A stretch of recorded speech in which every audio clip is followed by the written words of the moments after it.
All right, guys, we've been going strong. We have Harrison Barnes. I do want to listen to Harrison Barnes.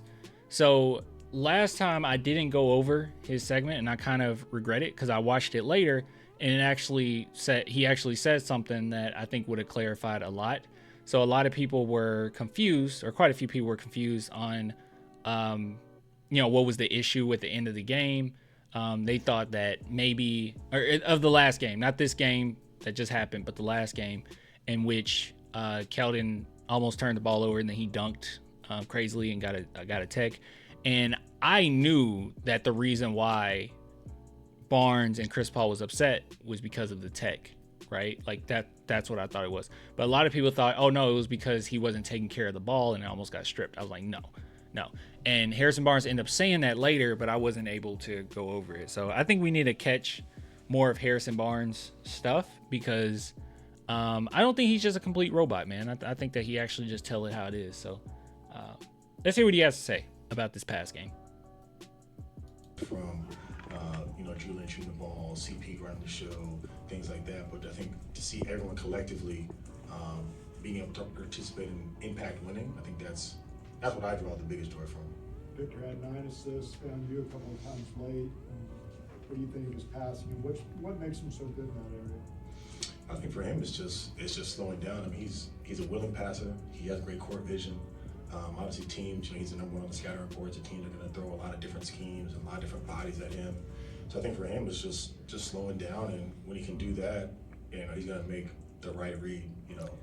That's really great that he said that because, like I said in the other segment, that's what makes Steph Castle so special, right? Like the pace that he goes, that he can just slow down, go at his own pace. And Wemby talked about this last season where he was like, hey, one thing that I love about Kevin Durant, and it was the first time he played Kevin Durant, was that he goes at his own pace, right? So it's very important that Wemby finds that, and it also just shows how special Castle is too, that he already has it.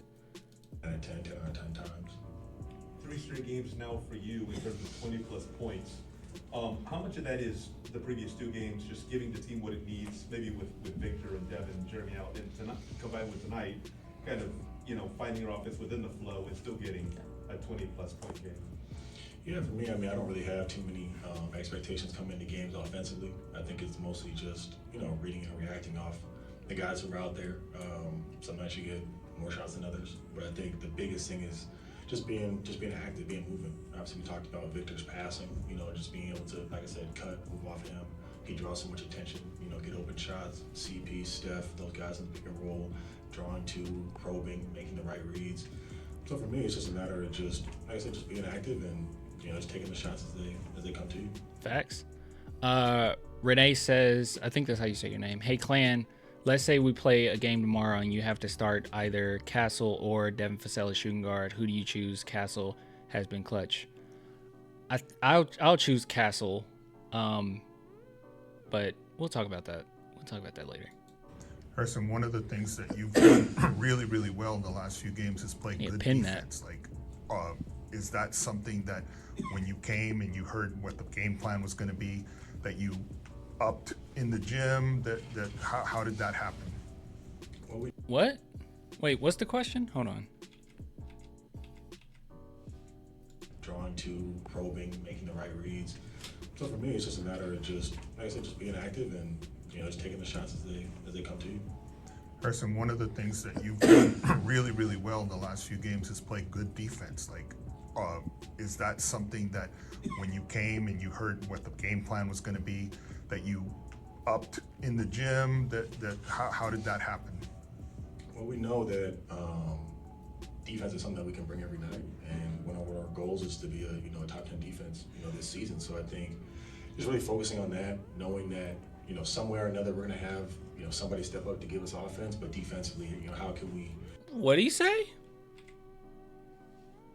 Somewhere or another we're going to have somebody step up to give us offense, but defensively, knowing that somewhere or another we're going to have somebody step up to give us offense, but defensively. I'm trying to catch his words there. Hold on. Somewhere or another we're going to have so I think just really focusing on that, knowing that somewhere or another we're going to have somebody step up to give us offense, but defense. Okay. I thought he said another year and a half And I was like, okay, so he's definitely thinking he's going to ride out this contract. Like, there won't be a trade before deadline. But I don't think that's what he said. I think he said we're going to have another. I think his words just kind of combined a little bit, some way or another.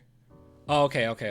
Defensively, how could that, somewhere or another we're going to have, somebody step up. Some way or another. Yeah, it just sounds like year and a half. I don't know. I got excited. Never mind. We, do our part to make sure that we're solid and not just have to, rely on Vic making, ridiculous plays or going out and getting 10 blocks, something like that.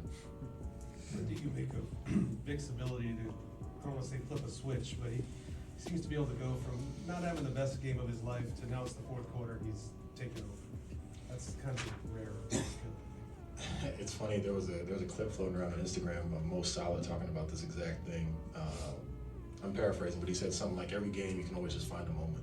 And I think Vic does that better than anybody, just finding that moment, regardless of what's going on, to say, okay, this is what my team needs from me here in this moment, whether it's scoring, defending, playmaking, just being a presence. I think this is what made Tony special. This is what made Manu special, and this is what made Timmy special. And it's also what makes Castle special. That's what makes him truly unique.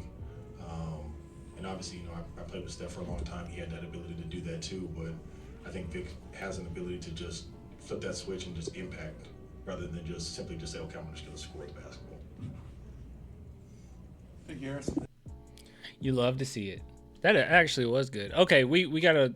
Every time Harrison speaks, we gotta go over his now. We can't skip it. We can't get lazy here. Okay. Harrison Barnes has by far been. Harrison Barnes probably been the best, along with Chris Paul. I'm gonna say Harrison Barnes and Chris Paul post-game interviews, top tier. Okay, pretty great. No, I'm gonna throw Castle in there too. All of them been great. I will admit Coach Mitch Johnson's haven't been the best, but there's only so much that you can ask the man, right? There's only so much you can ask the man. All right. Any other thoughts about this? Barnes' press was really nice to listen to. You hear how much he loves our young role players and seeing them succeed. If you guys didn't know this, there's no special information though, but the Spurs have tried to get Harrison Barnes for a long time. Like, Harrison Barnes has wanted to be a Spur for a long time, and things just never fell through. But this is years in the making, right? And then even Chris Paul, at one point in his career, when he was really, really good, that he could have came to San Antonio, and he thought that Pop was going to retire, so that was his big driving force not to come. And then he ended up going to Houston. I'm pretty sure that's when he went to Houston. But anyways, Harrison Barnes had wanted to be a Spur for the longest, and you can tell he is a Spur. He is a Spur. He's going to be very loved whenever that time goes and he leaves. So, good stuff.